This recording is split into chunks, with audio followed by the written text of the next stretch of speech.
നമ്മൾ മിഷൻ ആരംഭിക്കുന്നു. At my own risk. ജീവൻ വില കൊടുത്തും നമ്മൾ നേടിയിരിക്കും. ഓക്കെ, ആരുടെയോ ഫോൺ വൈബ്രേറ്റ് ചെയ്യുന്നു. ഓഫ് ചെയ്യും. എന്തോടെ ഇത് വന്നിട്ട് തുറക്കുന്നത്? Okay, come back. ഓക്കെ, നിങ്ങളൊരു നോ പറഞ്ഞാൽ ഇവിടെ ഒന്നും സംഭവിക്കില്ല. ബട്ട് നിങ്ങളുടെ യെസ് ചരിത്രമാണ്. ഒരുപാട് പേർക്ക് പൊറോട്ടയെ കുഴിമന്തി ചപ്പാത്തി നിങ്ങളുടെ ചരിത്രം. ഓക്കെ, ബോസ് പറയും, അപ്പൊ കേട്ടാ മതി.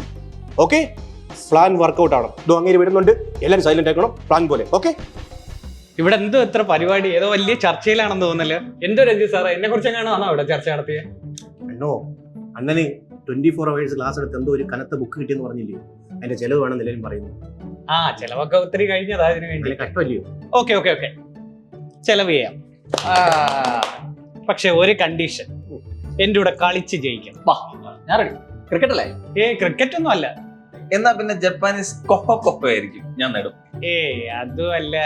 പിന്നെന്താണ് അണ്ണാ? നമുക്ക് ഒരു അന്താക്ഷരി കളിച്ചാലോ? ഞാൻ വിളിക്കും. അന്താക്ഷരി 5-6 കൊല്ലം കപ്പടിച്ചവനായി.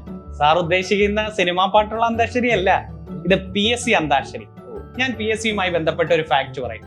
നിങ്ങൾ ഓരോരുത്തരും നിങ്ങളുടെ സബ്ജക്റ്റുമായി ബന്ധപ്പെട്ട് അത് കണക്ട് ചെയ്ത് പറയുകയാണെങ്കിൽ ഞാൻ നിങ്ങൾക്ക് ചെലവ് ചെയ്യാം.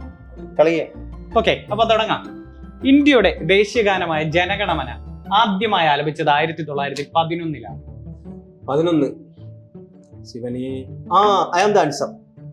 11th hour എന്ന് പറയുന്ന ഇഡിയോമാറ്റിക് എക്സ്പ്രഷന്റെ അർത്ഥം ലാസ്റ്റ് മിനിറ്റ് എന്നാണ്. മിനിറ്റ് എന്റെ കയ്യിലുണ്ട്. മിനിറ്റ് സൂചിയും മണിക്കൂർ സൂചിയും ഒരു ദിവസം സ്ട്രൈറ്റ് ലൈനിൽ വരുന്നത് 22 തവണ. ആഹാ, 22 സിമ്പിൾ അല്ലേ? ഇന്ത്യയിലെ ഔദ്യോഗിക ഭാഷകളുടെ എണ്ണം 22. ഭാഷ പിടിച്ചു. മറ്റുള്ള ഭാഷകൾ കേവലം ധാത്രിമാർമർത്യന് പെറ്റമ്മ തൻ ഭാഷതാൻ. വള്ളത്തോളിന്റെ സാഹിത്യ മഞ്ജരിയിലെ മനോഹരമായ വരികളാണ്. ഭാഷ ഒക്കെ അല്ലേ? അപ്പൊ വള്ളത്തോൾ. ഈ തോള് വെച്ച് ഞാനത് പറയാം. വൈകുന്നേരം വരെ വെള്ളം കോരിട്ട് കലോട്ടെടുക്കില്ല സാറേ. കുഴിമന്തി. കിട്ടി. തോളൽ എന്ന് പറയുന്ന പേര് സ്കാപ്പുല.